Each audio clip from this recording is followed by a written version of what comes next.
Voilà, bonjour à tous. Alors, je suis à nouveau avec ma collègue Karine Isaac, qui est justement pour le Ouais. moment au Népal et qui travaille via Zoom et qui vous accompagne avec brio. Donc, présente-toi un petit peu. Merci. Ben oui, je suis donc Karine Isaac et je suis constellatrice familiale, accompagnatrice. Je fais des soins énergétiques, des guidances, voilà. Mais tout en Zoom parce que comme je suis au Népal, forcément, c'est un peu plus compliqué. Pour les gens qui s'inquiètent parce que c'est en distance, qu'ils soient rassurés parce que ça fonctionne pareil. Tout est énergie, donc en fait, ça a ça a le même impact. C'est aussi puissant, donc il n'y a pas de souci à avoir par rapport au fait que ce soit en distance. Voilà. Et, euh, et cet été, je serai en France. Donc voilà. Ah, voilà, pour ceux S'il y qui en a veulent qui la sont distance. intéressés, cet été, je serai en Dordogne. Donc, voilà.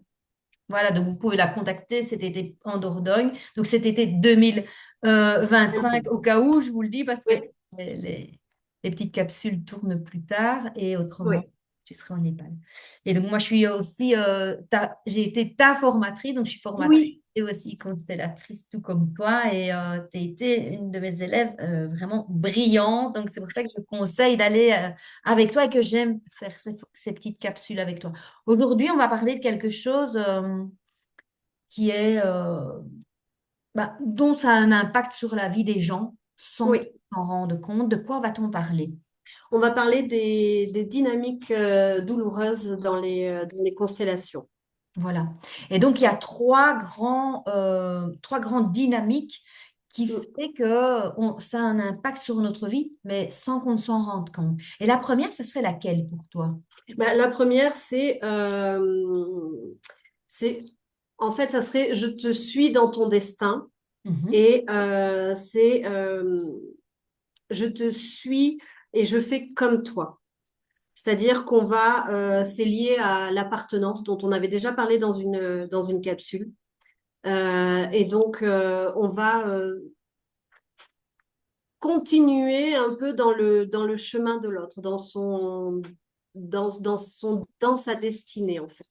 C'est ça, En donc fait. on peut suivre quelqu'un dans un comportement qu'il a, mais même si c'est des gens de nos ancêtres qu'on n'a pas connus, mais Oui, on pourrait avoir le même comportement autodestructeur ou on pourrait même finalement avoir la même maladie que quelqu'un. oui, Comme il y a des familles où il y a des gens qui ont des problèmes d'alcoolisme, il y a des familles où il y a des cancers et souvent les mêmes cancers, mais là oui. on est vraiment de je te suis dans ton destin.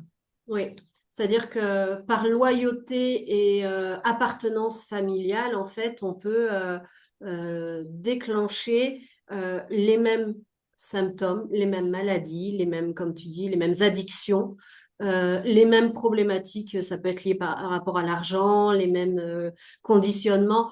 Ça peut être même aussi le relationnel avec les hommes aussi, ou dans le sens inverse avec les femmes. Tout ça, ça peut avoir un impact sur notre vie actuelle, quoi. Ouais, Et c'est intéressant d'aller libérer ça. Hmm. C'est vraiment, on a tellement envie de faire partie de ce clan familial, de ne pas être exclu, que finalement, Ouais, on reproduit les ouais, schémas de façon inconsciente. ouais, ouais. Et euh, oui, c'est ça. On porte cette appartenance et ce besoin d'être dans le clan. En fait, c'est comme si on avait ce besoin de se dire, je fais partie de cette famille. Hmm. On a C'est vraiment ce un besoin. besoin humain, un besoin vital hein, d'être Oui, considéré dans un clan familial et d'en faire partie à part entière. Et on a oui, une deuxième dynamique. oui. C'est je le fais pour toi et à ta place. Hmm. Ça, c'est souvent aussi que, que ça arrive, c'est-à-dire qu'on prend le destin de l'autre sur soi. On se charge de quelque chose. Si la personne n'a pas pu, euh, n'a pas pu se réaliser, nous, on va se placer en tant que sauveur et on va vouloir réaliser ce elle n'a pas pu faire. Donc, c'est pas forcément notre choix, mais c'est euh, conformément à ce que l'autre personne aurait voulu faire. Oui, c'est ça. Donc, c'est ce que nous, on appelle dans notre jargon une intrication, c'est-à-dire que Oui. sans s'en rendre compte, mais on vit notre vie à travers le destin de l'autre. Donc, on n'est pas dans notre propre vie, on n'est pas à notre propre place non plus. Souvent, on peut prendre la place d'une maman, la place d'un papa. Enfin, si c'est un garçon, on prend souvent la place d'une personne qui nous est proche et ou voire décédée, mais souvent qui nous est proche. Et on est complètement intriqué avec son destin, sa vie. C'est comme si on vivait dans les chaussures de l'autre et on prend vraiment le fardeau de la personne parce que c'est sa vie, ce sont ses problèmes, mais c'est devenu les nôtres parce qu'on confond notre vie avec la vie de l'autre personne. Oui, oui, et puis finalement, ça va nous bloquer, nous, dans cette vie-là, quoi. Hmm. Euh, Moi, je sais que j'ai fait une constellation où il y avait une intrication avec mon arrière-grand-père. Et voilà, et donc en fait, on met des choses en lumière qui permettent de dire, ah ouais, attends, mais ça, en fait, ça m'appartient pas, c'est à lui. Donc, bah, je te rends ce qui t'appartient, toujours dans la bienveillance, toujours dans l'ouverture du cœur. Mais en fait, ça, c'est pas ma vie, quoi, c'est la tienne. Et, et moi, j'ai décidé de vivre autre chose. Et c'est important de Oui. remettre ça. Et c'est important de dire aussi que tu rends ce qui appartient à l'autre parce que souvent les gens ils me disent, ah non, je veux pas charger. Mais c'est pas charger la personne. Il faut vraiment faire cette nuance. C'est pas charger, mais on a pris une partie de sa vie, une partie de tout son destin. C'est pas le nôtre. Et au fait, c'est ça qu'on rend, c'est le destin et l'autre personne, elle a la capacité de reprendre ce qui lui appartient parce que c'est sa vie. Oui, Donc, nous, on n'a pas à prendre cette partie parce que ce n'est pas la nôtre. Et en fait, c'est ça qu'on rend, c'est la vie de l'autre personne que on a pris sur notre dos. Et comme tu l'as si bien dit, c'est je le fais pour toi, oui, mais c'est oui. juste. C'est pas juste. Et en plus, enfin, et c'est inconscient. Ça aussi, Mhm. faut pas qu'on se culpabilise ou qu'on s'auto-juge parce que c'est l'inconscient et c'est l'inconscient familial, en fait. C'est ce qui est sous-jacent et dont on n'a pas les tenants et les aboutissants, mais c'est important de leur rendre, euh, ce qui leur appartient de manière à ce que nous, on soit plus allégés et plus en phase avec notre propre réalité et notre propre vie.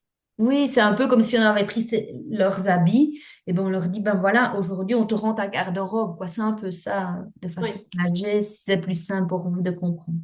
Alors, il y a une troisième dynamique. oui, c'est je souffre pour toi. Hmm. Voilà, parce qu'on se sent pas digne pas digne d'être là, pas digne d'être à Aimé. la hauteur de la personne, pas digne d'être aimé. Voilà, ça peut être dans le cas d'un enfant qui naît et dont la maman décède lors de l'accouchement. Cet enfant-là, il va peut-être porter cette charge entre guillemets Cette ou culpabilité en tous les de cas. culpabilité de se dire je suis pas digne quoi en fait Oui, parce que d'être aimée parce que maman elle est plus là. ouais. Au fait, j'ai eu ma vie au prix de la sienne et il y a cette espèce de culpabilité. Donc, c'est un peu comme une expiation.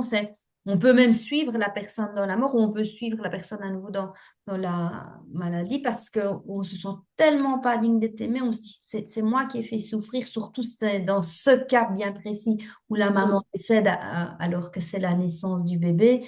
Et Oui, donc, mais il y a tellement cette culpabilité-là que, oui, euh, l'expiation, elle est là, mais ça ne ramène pas la personne qui est décédée. Et en tous les cas, Et dans au, le cas de figure, ouais, et au contraire, quand on le voit en constellation, on se rend compte que souvent la personne qui est décédée, elle, ce qu'elle a envie, c'est que son enfant y vive et qu'il soit heureux, en fait, qu'il mène sa vie et voilà, parce que enfin, souvent, ce qui est dit dans les constellations,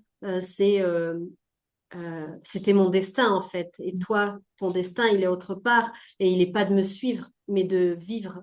Euh, et donc, c'est beau ces moments-là aussi. Je pense on que... le voit aussi dans le jumeau perdu. Il y a souvent c'est son destin ou un qui se dit, ben, moi, je n'aurais pas eu la force physique de venir au monde. Donc, Mm. j'ai laissé la place et c'est pas, j'ai pas pris toute la force vitale de mon jumeau. Non, c'est vraiment, voilà, c'est le destin de la personne, comme c'est le destin d'une maman. Et c'est aussi, je dis souvent, c'est le premier cadeau et le dernier. Donc, c'est un cadeau de la vie. Donc, Oui, les soins de cette vie plutôt que de vouloir suivre les autres dans la mort ou suivre les autres dans la maladie, c'est un cadeau oui, de la vie. oui. C'est c'est avoir conscience de ce cadeau-là et être dans sa vivance, quoi, et d'avancer sur son chemin. Et voilà, parce que c'était le destin de chacun, en fait. Mhm. Et oui, c'est un beau cadeau. Ouais, le cadeau de la vie. Et bien voilà, nous avons parlé des trois dynamiques douloureuses aujourd'hui. J'espère que ça vous a amené de la clarté sur un petit peu tous ces schémas inconscients. Comme tu l'as dit, c'est très, très inconscient. Mais en tous les cas, Oui, ça nous empêche d'être dans notre vivance et ça nous empêche d'être dans notre propre destin. Donc c'est ça oui. qu'il faut retenir. Donc voilà, merci de nous avoir écoutés et à bientôt pour une prochaine capsule. Oui. À bientôt. Au revoir.